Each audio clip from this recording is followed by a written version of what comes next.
Heck of a game. Wake Forest got a heck of a team. Played very well. Did a great job on defense. Played very hard. The quarterback makes plays. Their backs, their scheme, tight end, the receivers made big catches and throws, and it was a heck of a football game. I mean, it was just two teams that fought very hard. We played well at times. We didn't play well at times. We had some nice drives, but we had too many critical penalties at critical times. That we had a kickoff return call back. Had a big screen right in the second drive right there. We're going to cross midfield and have a chance to really get a good drive. Had some nice gains, and we give up too many negative plays, too many penetrations in the backfield, running the ball, and some things. We'll look at what that was.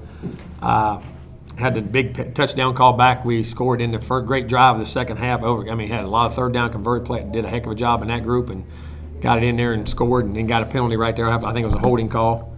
And got it back, and then we kicked the ball well. Ricky kicked it well. We had our punts were well except for the first punt. He shanked one punt. The rest of them he hit really well. Gave up cover. He hit one so deep right there. We got to spread out in the coverage a little bit. They got us back on that one on the return. But our kids really fought. They competed in the game and going back to learning how to win and learning how to make that one more play. And they did. It was great throw and catch at the end by Auden and James to get us over the hump. And we made the play and got a win. So we got a lot of work to do. Like you say, we're a ton of work to do in a lot of areas. But proud of our guys, the way they competed, and we did a good job and won the football game. Jimbo, could you describe the emotions in the locker room? No, they were. I mean, just like it's been so long since you felt it since last year. You know what I'm saying? We hadn't been that long. Then we were off for 3 weeks, and I mean, it's been since January 1 last year, December 31st, so we had a win because all the off weeks and all the things that go on. It was just like, man, that's what that feels like. That's what this locker room feels like and what it is. And you can never take anything for granted and how special winning is and how hard it is and how many good football teams there are in this league. I think this is a testament to how good this league really is. You look across the board last night, Miami and Duke. I mean, that was a war till right at the end. I mean, there's a lot of good football teams, and you can never never appreciate winning enough. And that locker room was very happy and excited. With that said, how big of a relief is it for you guys moving forward? Oh, it is. I mean, learning how to win to take the next step. I mean, like I say, we're a work in progress, and we got to get a lot of guys. We got some guys banged up. Not having Auden, at times today he played and he was very limited, but we got him on that drive and got him in a one-on-one, and we're able to throw and catch. And losing Derek Kelly really hurt early in the mix. I mean, really fast right there. And because Derek was one of our best, he'd been doing really good. Even though we had a couple penalties last week, he'd been playing extremely well. Then we lost Dickerson for a while in there. Later on in the game, we lost Minshew, who had to come out of the game. It was a physical, hard-fought game, and those guys just kept battling. What does it say about the way he was able to step up even though Oh, big time. I mean, that's part of growing up. And if you're going to play in this game and play and be a great player, those are the kind of things you got to be able to do. And for your team when they're big like that, when you're banged and bruised, and you can't play a whole game, but you can find a way to contribute that way. And it was a big-time deal by him. Jimbo, how close were you to going for it on 4th and 1? I was very close, but I had the 3 timeouts. You know what I mean? And I just felt good, our defense, and I thought just in the calls it would put pressure on them. You know what I mean? I think it changes the game. When you can pin it inside that 8, 10, 12-yard line and you got 3 timeouts and you still got that time, I was very close. But the second down calls when we should have made. They beat us across our face on the 9 technique and what happened on the short yardage, and I was. But listen, and it wasn't about to take it away from our kids either, because we hold them right there, we pin them back, they got to go 90 yards. We got 3 timeouts, and forces them, if they're going to try and throw it and incomplete, all right, we got a timeout and get it. So I just thought it was a smart play to play, and that's the way we went to it, and luckily it worked out. And then was fortunate enough to be able to keep a timeout but they had to go for it on 3rd down too, because I mean they have to do that, because if they just run it right there and we use the timeout, we're still going to get the ball there with a lot of time left on the clock. You showed a lot of trust in your defense there, but also Logan pinning him deep because if he kicks out of the end zone. Exactly right. Logan really does a good job of that. We work on that a lot. He does a good job of the Aussie kick or the Australian rules or whatever. You got rugby kicks. It's one of them kicks, okay? But he does a good job of that, and their guy did too. Daggone, he was making that thing dance on the 4 or 5 yard line. But he does a good job of that, and I felt good about our defense, and I thought they did a great job today. They got put in some tough situations, held in the field goals, and battled. I mean, they give up a play or 2 here and there, but they did a heck of a job. And I think they had 17 or 18 tackles for loss to weight defense. Does that come into play too when it's 4th and short? I mean, they can. No doubt. We give up too much penetration, and the tackles for loss on run things that just, and at times broke some nice runs. You know what I'm saying? I just got to look. But we had a new combination of people up there. We gave up a sack right off the bat when Derek went out. And the guys, your backup's got to be ready to play, and we'll look and see what the problems were. Jimbo, the final touchdown, was that something that James has kind of worked on, a play you guys?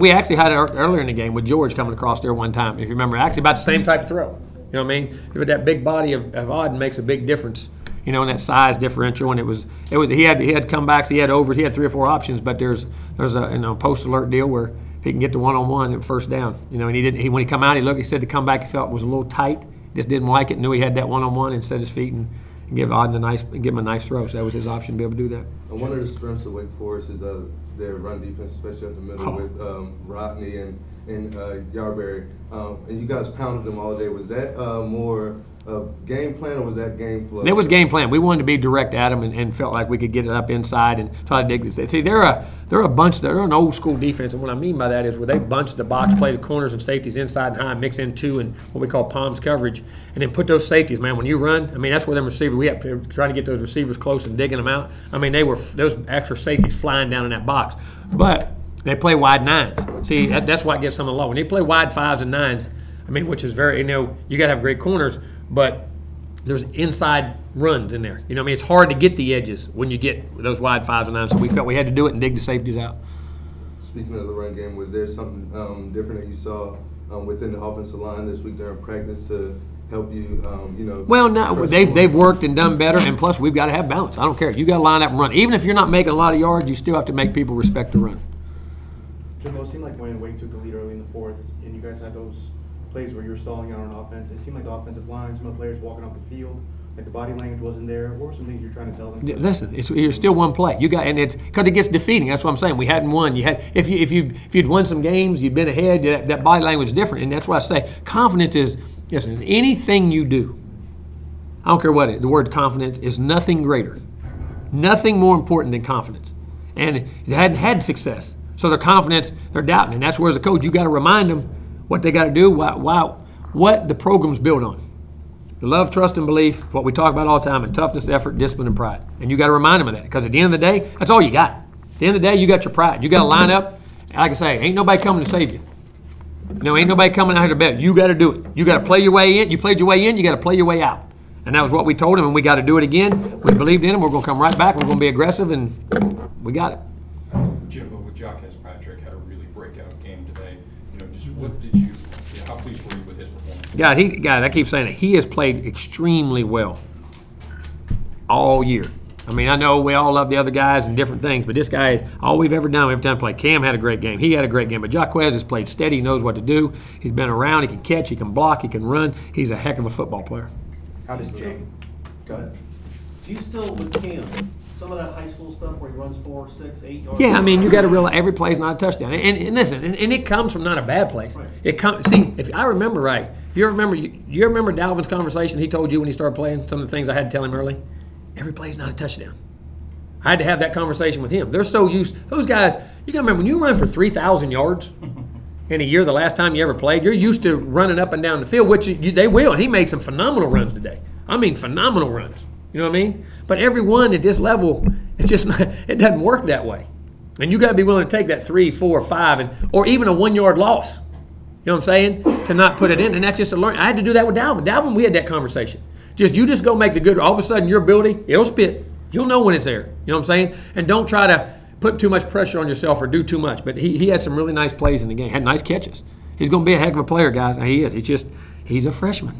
How was James during the course of the game? I mean, he had 7 yards in the first half. And Good. He wasn't, we got pressure, but he wasn't out of whack, you know what I'm saying? And wanted to be smart, and then, and probably called the game with some screens and things, because I just thought it was a one-possession game. There's no sense to put that pressure on his back till you have to. And I think that's part of, it's more important for them to be ready for the moment, and you pick your moments when you're calling. Sometimes you got to be a little conservative. You throw screens, you do different things. You'll run it. You'll even throw, what you do, but because you don't ever want to lose that guy. Because once you ever lose him, then you lost him. And I thought it was very important, and he never lost it in the sideline. And we picked our moments to try to get him to be aggressive, and he made the plays when he had to make the plays. But on the sideline? No, he was good. He started to get frustrated. But I said, listen, whoa. Why are you going to get frustrated and give them something? One possession game, we get one play, you're right back in it. This is part of growing and playing quarterback. It's just like the thing with Cam. Every play is not a touchdown. Every run's not a touchdown. There's a learning curve in here. And the great thing he did, he went out there today and didn't turn the ball over. And at the end of the day, that was as big as anything he did. Hit a big pass to Keith to give us a 3-point play, and had a game winner in the fourth quarter at the end. And 2 big drives. And I mean, that's huge. I mean, think about that for a freshman. The 2 plays that he made right there as a true that didn't have great stats, but that's winning football. Winning football isn't always pretty. You guys were locked in a close game from start to finish, and you finally got the first win of the season. What can a win like this do for the psyche of the team? Well, I think to understand how that you can keep grinding and understand the importance of you can look at them now and correct is a good thing. You've won, and now go see all those mistakes as a coach and how good we can be if we want to be. But I think it's huge because it gives you the confidence that I can still go out there and win in a big situation. At the end of the game, the defense might be thinking that you want to play for a field goal, especially with the field position. Does that make it easier to throw down the field? Or Oh, it does. It does. And we had other options beside that option. You know what I'm saying? And we still had a timeout left, and you're really about probably 6-7 yards away from field goal range. You know what I'm saying? So we had a high percentage here, and he saw the one-on-one, he took it, and he made it. And like I say, you come back, and then you still got to be able to run the football, throw something short. If it don't make it, call a timeout.